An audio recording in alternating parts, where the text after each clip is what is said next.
ിലേക്ക് കടന്നുപോകാൻ നീ തൗഫീഖ് നൽകണേ അല്ലാഹ്. ബഹുമാനപ്പെട്ട താജുൽ ഉലമ തങ്ങളുടെയും ബഹുമാനപ്പെട്ട ശൈഖുന കാന്തപുരം ഉസ്താദിന്റെയും കീഴിൽ നടന്ന പ്രവർത്തനങ്ങളുടെ ഫലമാണ് പ്രിയപ്പെട്ട സുഹൃത്തുക്കളെ ഇന്ന് നിങ്ങളുടെ മുമ്പിൽ നിങ്ങൾ ഈ കണ്ടുകൊണ്ടിരിക്കുന്ന ഈ സദസ്സിന്റെ അന്തസ്സ്, അച്ചടക്കമുള്ള സദസ്സ്. ഒച്ചയും വിളിയുമില്ല, അപശബ്ദങ്ങളില്ല. ഇവിടുത്തെ എല്ലാ ആളുകളും വിദ്യാഭ്യാസ വിചക്ഷണരും അതുപോലെ തന്നെ നാനാ തുറകളിൽ പ്രവർത്തിച്ചുകൊണ്ടിരിക്കുന്ന രാഷ്ട്രീയ, സാമൂഹിക, സാംസ്കാരിക നേതാക്കള് എല്ലാവരും ഒരുപോലെ സമ്മതിച്ചു പറഞ്ഞതാണ് എന്ത്? ഈ ഒരു പ്രസ്ഥാനത്തിന്റെ അച്ചടക്കം. പലപ്പോഴായി നമ്മൾ കേട്ടുകഴിഞ്ഞ സംഗതിയാണിത്. ഇത് പഠിപ്പിച്ചത് ബഹുമാനപ്പെട്ട താജുൽ ഉലമയും ഖമറുൽ ഉലമയുമാണ്. ഉസ്താദ് ചോദിച്ചു, എന്തിനാ മക്കളെ നിങ്ങൾ നിരപരാധികളെ കല്ലെറിയുന്നത്? അവിടുത്തെ കണ്ടമിടറി, നമ്മളൊക്കെ വേദനിച്ചു. അവിടുന്ന് പറഞ്ഞു, നിങ്ങൾ എന്നെ കല്ലെറിഞ്ഞോളൂ, എനിക്ക് വിഷയമില്ല. അത് ഉസ്താദിന് മാത്രമുള്ള ഒരു മനസ്സാണ്, വേറെ ആർക്കും ഉണ്ടാവുമെന്ന് തോന്നുന്നില്ല. എന്തു ചെയ്താലും ഒരു വിഷമവുമില്ല. ഒരാൾ ജീവിതകാലം വല്ലാതെ ഉസ്താദിനെ ചീത്ത പറഞ്ഞ് പല വേദികളിൽ വെച്ചും ഉടുമുണ്ടടിച്ചിട്ട് സംസ്കാരം കളഞ്ഞു എന്ന് പറയാൻ പറ്റുന്ന രൂപത്തില് എല്ലാ സീമകളും, സംസ്കാരത്തിന്റെ സീമകളൊക്കെ ലംഘിച്ചുകൊണ്ട് തോന്യാസവും അശ്ലീലവും അനാവശ്യവും ഉസ്താദിനെതിരെ സംസാരിച്ച ഒരാൾ അല്പം കുറ്റബോധം തോന്നിയപ്പോൾ ശൈഖുനായോട് വന്ന് മാപ്പ് ചോദിച്ചു. ശൈഖുന പറഞ്ഞു, മോനെ, നീ പറഞ്ഞതും പൊരുത്തപ്പെട്ടു, ഇനി പറയാനുള്ളതും ഞാൻ പൊരുത്തപ്പെട്ടുട്ടോ. അല്ലാഹു ആലം അതിന്റെയൊക്കെ വ്യാഖ്യാനങ്ങൾ എന്താണാവോ. ഏതായാലും ഒരു കാര്യം ഉറപ്പാണ്, ഉസ്താദിന് എന്തും പൊറുക്കാനോ സഹിക്കാനുള്ള ഒരു മനസ്സുണ്ട്. പക്ഷേ പാവപ്പെട്ട മോമിനീങ്ങൾ നരകത്തിൽ പോകരുതെന്ന് കരുതി ഉസ്താദ് പറഞ്ഞ ചില വാക്കുകൾ, പ്രത്യേകിച്ചൊരു ഇലക്ഷന്റെ വിജയപരാജയങ്ങള് മുമ്പിലെത്തി നിൽക്കുമ്പോ സ്വാഭാവികമല്ലേ, പലരും മത്സരിക്കുമ്പോൾ ഒരാൾ ജയിക്കും, പലരും മത്സരിക്കുമ്പോൾ ഒരാൾ ജയിക്കും. ജയിച്ച പാർട്ടിക്കാർ ആഹ്ലാദ പ്രകടനവും നടത്തിയേക്കാം. പക്ഷെ അതിനെന്തിന് അതിരുവിടണം? അതിനെന്തിന് സഹോദരങ്ങൾ പരസ്പരം കടിച്ചു കീറണം? എന്തിന് പണ്ഡിതന്റെയും സയ്യിദന്മാരുടെയും അടക്കമുള്ള കോലങ്ങൾ കത്തിക്കപ്പെടേണ്ടതെന്തിന്? അവർക്കെതിരെ ചീത്തയായ മുദ്രാവാക്യങ്ങൾ വിളിക്കേണ്ട കാര്യമെന്തുണ്ട്? നഷ്ടപ്പെട്ടു പോകരുതെന്ന് കരുതി, നമ്മൾ ആഖിറത്തിൽ പരാജയപ്പെടരുതെന്ന് കരുതി ഉസ്താദിന്റെ ഹൃദയത്തിന്റെ അടിത്തട്ടിൽ നിന്ന് ഉസ്താദ് പറഞ്ഞ വാക്കുകൾ നിങ്ങൾ ശ്രദ്ധിച്ചില്ലേ? ഞാൻ 10,000-കണക്കിന് യതീമുകൾക്ക് ഭക്ഷണം കൊടുത്തു എന്നതാണോ നിങ്ങൾ എന്നെ കല്ലെറിയാനുള്ള കാരണം? ഞാൻ പറയുന്നു, ദൂരെ നിന്നെങ്കിലും ആ ശബ്ദം കേൾക്കുന്ന സഹോദരന്മാർ ഒരുപക്ഷേ നേരം വെളുത്തു വൈകുന്നേരം വരെ ഈ വലിയ മനുഷ്യനെതിരെ വിമർശനങ്ങൾ പറയുന്നവരുടെ കൂട്ടത്തിലുള്ളവർ കേട്ടിട്ടുണ്ടായിരിക്കാം. ഞാൻ പറയുന്നു, നെഞ്ചത്ത് കൈവച്ചെന്ന് ഓർക്കണം. പടച്ചവനെ, ഞാൻ 20,000 മക്കളെ പോറ്റുന്നില്ല. ഞാൻ ഒരു 20 കുട്ടികൾക്ക് ഭക്ഷണം കൊടുത്തിട്ടാണ് ഈ വലിയ മനുഷ്യനെ കുറ്റം പറയുന്നെങ്കിൽ അതിനെന്തെങ്കിലുമൊക്കെ ഒരു ന്യായം പറയാനില്ലെങ്കിലും, വക്ക് പൊട്ടിയ ന്യായെങ്കിലും ഞാനും യതീമുകളെ പോറ്റുന്നുണ്ടെന്ന് പറയാം. എന്റെ പ്രിയപ്പെട്ട സുഹൃത്തുക്കളെ, ബഹുമാനപ്പെട്ട ആശിഖുർ റസൂൽ കുണ്ടൂർ ഉസ്താദിന്റെ അടുത്ത് ഒരു ദിവസം ഒരു മനുഷ്യൻ വന്നു. അയാള് വന്നത് ആത്മീയത ചമഞ്ഞുകൊണ്ടാ വന്നത്. എന്നിട്ട് കുണ്ടൂർ ഉസ്താദിനോട് പറഞ്ഞു, ശൈഖുന കാന്തപുരം ഉസ്താദിനെ പറ്റി കുറ്റം, ഉസ്താദിനെ പറ്റി കുറ്റം പറഞ്ഞു. നിങ്ങൾ അദ്ദേഹത്തിനെതിരെ സംസാരിക്കണമെന്ന് പറഞ്ഞു. ബഹുമാനപ്പെട്ട കുണ്ടൂർ ഉസ്താദ് അന്ന് തീരുമാനിച്ചതാണ്, എന്തിന് ഈ മനുഷ്യനെ വിമർശിക്കണം? ഒരു കാര്യം ചെയ്യുക, അദ്ദേഹം നടത്തുന്ന പണി ഞാനൊന്ന് നടത്തി നോക്കട്ടെ എന്ന് പറഞ്ഞു. ബഹുമാനപ്പെട്ട ശൈഖുനായോട് മർക്കസിൽ വന്നിട്ട് പറഞ്ഞു, ഒരു ദിവസത്തെ ചെലവ് മർക്കസിലെ കുട്ടികളുടേത് എനിക്ക് വിട്ടുതരണം. കുണ്ടൂർ ഉസ്താദിന്റെ ഹയാത്ത് കാലത്ത് ഉണ്ടായ ഒരു സംഭവമായി പറയുന്നത്. ഉസ്താദ് അതേ ഭാഷയിൽ തന്നെ ഉസ്താദ് ഖാദിറുലിയാരെ എന്നാണ് വിളിക്കാറുണ്ടായിരുന്നത്. ചോദിച്ചു, ഖാദിറുലിയാരെ, അത് നിങ്ങളെ കൊണ്ടാവുമോ ഖാദിറുലിയാരെ? അല്ല, ഒരു ദിവസത്തെ നിങ്ങൾ ഈ 360 ദിവസം കൊടുത്തുകൊണ്ടിരിക്കുകയാണല്ലോ. ഒരു ദിവസത്തെ ചെലവെനിക്ക് വിട്ടുവന്നൂടെ? ഭക്ഷണം മാത്രം പോരാ, വെള്ളം മാത്രം പോരാ, കറണ്ട് ബില്ലും അടക്കുക ഞാൻ തന്നെയാണ്. എല്ലാം ഞാൻ, അവിടെ പാചകം ചെയ്യുന്നവരുടെ ശമ്പളം എല്ലാം ഞാൻ ഏറ്റെടുത്തു. എനിക്കതിന്റെ ബില്ല് മാത്രം തന്നാൽ മതി. സുബ്ഹാനല്ലാഹ്. ബഹുമാനപ്പെട്ട ഉസ്താദിനോട് പിന്നെയും പിന്നെയും നിർബന്ധിച്ചപ്പോൾ ഉസ്താദ് പറഞ്ഞു, ആവട്ടെ, ഇതെന്തിനാണെന്ന് മനസ്സിലായിട്ടില്ലായിരുന്നു. നടത്തി. അത് കഴിഞ്ഞിട്ട് ഉസ്താദ് അതിന്റെ കണക്കങ്ങ് കൊടുത്തപ്പം ബഹുമാനപ്പെട്ട ഉസ്താദ്, എന്റെ പ്രിയപ്പെട്ട സഹോദരങ്ങളെ ചിന്തിക്കണം, കുണ്ടൂർ ഉസ്താദ് തന്റെ അടുത്തു വന്ന് ആരാണോ ഉസ്താദിനെതിരെ തിരിപ്പൻ പണിയുമായി വന്നത്, ഇത്തരം വേണ്ടാത്തരങ്ങളുമായി വന്നത്, കറക്ക് കമ്പനികളായി നടക്കുന്നതാരാ, ആ മനുഷ്യനെ വിളിച്ചു വരുത്തുന്നു. എന്നിട്ട് പറഞ്ഞു, ഞാൻ കാന്തപുരത്തിന്റെ സ്ഥാപനത്തിലെ ഒരൊറ്റ ദിവസത്തെ ചെലവ് ഞാൻ ഏറ്റെടുത്തതോടുകൂടെ ഈ എന്റെ നട്ടെല്ലൊടിഞ്ഞിരിക്കുകയാണ്. ആ കടം വീട്ടാൻ ഞാൻ ഒരു മാസം മുതലാളിമാരുടെ വീട്ടുപടിക്കൽ തെണ്ടിയിട്ടുണ്ട്. ഞാൻ ആ കടം വീട്ടാൻ, അത് പറഞ്ഞ അതേ ഭാഷയാ, തെണ്ടിയിട്ടുണ്ട്. അങ്ങനെയാണ് ഞാൻ ആ കടം വീട്ടിയത്.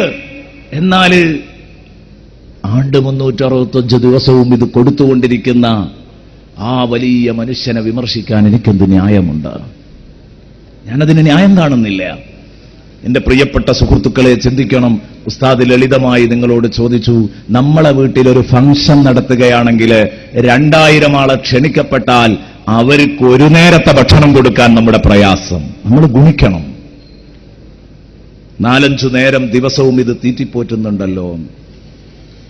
ബഹുമാനപ്പെട്ട സയ്യിദുനാ റസൂലുള്ളാഹി സ്വല്ലല്ലാഹു അലൈഹി വസല്ലമ തങ്ങൾ പറയുന്നു, ഇമാം ത്വബറാനി ഉദ്ധരിക്കുന്ന ഹദീസാണ്, ഞാൻ ഇസ്രാഇന്റെ മിഅ്റാജിന്റെ അന്ന് സ്വർഗത്തിൽ പ്രവേശിക്കുകയുണ്ടായി. ഞാൻ സ്വർഗത്തിലേക്ക് ഇങ്ങനെ കടന്നു ചെല്ലുമ്പം സ്വർഗത്തിന്റെ വാതിൽ, നാളെ പരലോകത്ത് ആദ്യമായി ആ വാതിലിൽ മുട്ടുന്നത് ഞാനാണ്. ആ വാതിലിന്റെ വട്ടക്കണ്ണി പിടിച്ച് കുലുക്കുന്നത് ഞാനാണ്. അന അവ്വലു മൻ യുഹർരിഖു ഹൽഖത്തൽ ജന്ന വലാ ഫഖറ. ഹബീബ് റസൂലുള്ളാഹി സ്വല്ലല്ലാഹു അലൈഹി വസല്ലം തങ്ങൾ പറഞ്ഞു, ഞാൻ തന്നെ പൊക്കിയാവുകയല്ല, ഞാനാണ് സ്വർഗം ഔദ്യോഗികമായി ഉദ്ഘാടനം ചെയ്യുന്നത്, തുറന്ന് പ്രവർത്തിക്കുന്നത് എന്ന് ഹബീബായ റസൂലുള്ളാഹി സ്വല്ലല്ലാഹു അലൈഹി വസല്ലമ തങ്ങൾ പറഞ്ഞിട്ടുണ്ട്. അതേ, ഇതേ പരിപാടിയാണ് ഇസ്രാ മിഅ്റാജിന്റെ അന്ന് കാണുന്നത്. വരാനിരിക്കുന്ന സംഗതി എല്ലാം കണ്ടിട്ടുണ്ടെന്ന്. സ്വർഗത്തിലേക്ക് കടക്കാൻ, സ്വർഗത്തിന്റെ വാതിൽ തള്ളി തുറക്കാൻ ഞാനങ്ങ് ചെന്നപ്പം അതാ എന്റെയും മുമ്പിൽ സ്വർഗത്തിന്റെ വാതിലിക്കൽ ഒരു പെണ്ണവിടെ എത്തി നിൽക്കുന്നു. ഹബീബ് റസൂലുള്ളാഹി. ആ സഹോദരിയെ കണ്ടപ്പോൾ ഞാൻ ചോദിച്ചു, ആരാണ്? ആ പെണ്ണിനോട് ഞാൻ ചോദിച്ചു, അല്ല പെണ്ണേ, ഞാനാണല്ലോ സ്വർഗം തുറന്ന് ഉദ്ഘാടനം ചെയ്യേണ്ടത്. ശരിയാണോ? നിങ്ങൾ തന്നെയാണ് നബിയേ, തങ്ങൾ തന്നെയാണ് ഉദ്ഘാടനം ചെയ്യേണ്ടത്. പിന്നെ ഏതടിസ്ഥാനത്തിലാണ് മോളെ നീ ഇവിടെ എത്തിയതെന്ന് ചോദിച്ചപ്പോ ആ ഉമ്മ പറഞ്ഞ മറുപടി, യാ റസൂലല്ലാഹ്, അല്ലാഹുവിന്റെ റസൂലേ, തങ്ങൾക്ക് തന്നെയാണ് അതിനർഹത. പക്ഷേ ഞാൻ ഇവിടെ തങ്ങളോടൊപ്പം ഈ വാതിലിക്കൽ എത്താൻ അല്ലാഹു എനിക്ക് അർഹത തന്നത് എന്തുകൊണ്ടാണെന്നറിയോ? എന്റെ ഭർത്താവ് ചെറുപ്പത്തിൽ മരണപ്പെട്ടുപോയി. എനിക്ക് പിറക്കമുറ്റാത്ത കുറച്ച് യത്തീം മക്കളെ തന്നിട്ട് എന്റെ ഭർത്താവ് യാത്രയായി. ഞാൻ ആ യത്തീം മക്കളെ ഓർത്ത് ഒരു പുനർവിവാഹത്തെക്കുറിച്ച് പോലും ആലോചിക്കാതെ ആ മക്കൾക്ക് വേണ്ടി സഹിച്ചും മറന്നും ആ മക്കളെ ഞാൻ തീറ്റിപ്പോറ്റി, എന്റെ യത്തീം മക്കളെ പോറ്റിയതിന്റെ വകയായി എന്റെ റബ്ബെനിക്ക് തന്ന അംഗീകാരമാണ് യാ റസൂലല്ലാഹ് ഇത് എന്ന് പറഞ്ഞെങ്കിൽ, ഞാൻ പറയുന്നു, ബുദ്ധിയുള്ളവരാലോചിക്കണം കേട്ടോ. ഹബീബ് റസൂലുള്ളാഹി സ്വല്ലല്ലാഹു അലൈഹി വസല്ലമ തങ്ങളുടെ ഈ വാക്ക് മാത്രം മതി നമുക്ക് മനസ്സിലാക്കാൻ.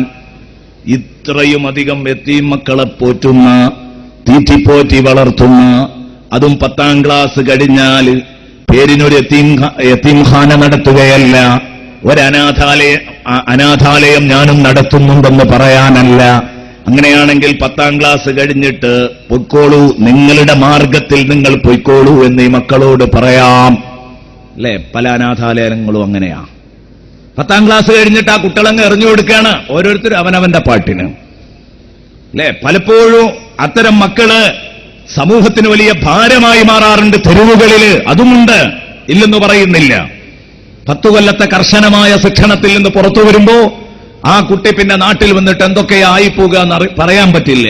എന്നാൽ ഉന്നതമായ പഠനങ്ങള്, തുടർ പഠനം നടത്താൻ, ഉപരിപഠനം നടത്താൻ ആ കുട്ടിയെ സാമ്പത്തികമായി അനുവദിക്കുന്നില്ല, സമ്മതിക്കുന്നില്ല.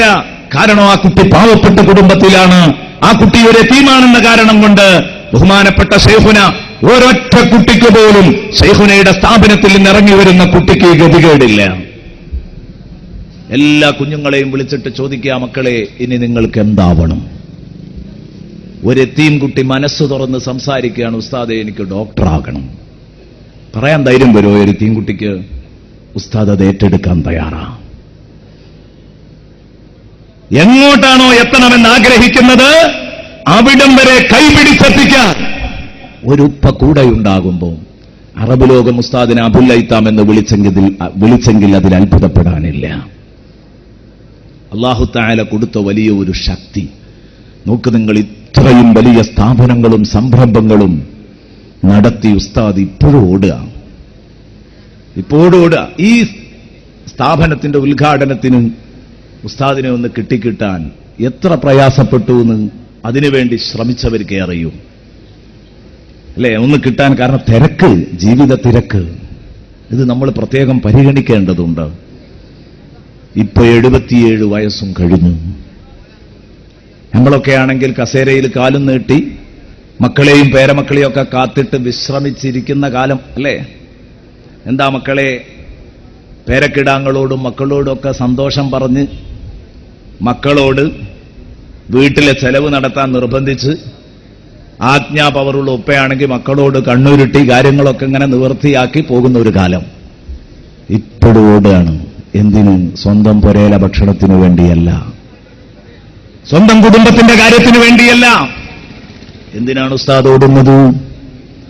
ഈ സമൂഹത്തിൽ പിന്നാക്കമായി പോകുന്ന ആളുകളെ അവരെ മുന്നാക്കക്കാരായി കൊണ്ടുവരണം. അവരെ ഒരിക്കലും പുറന്തള്ളാൻ പറ്റില്ല.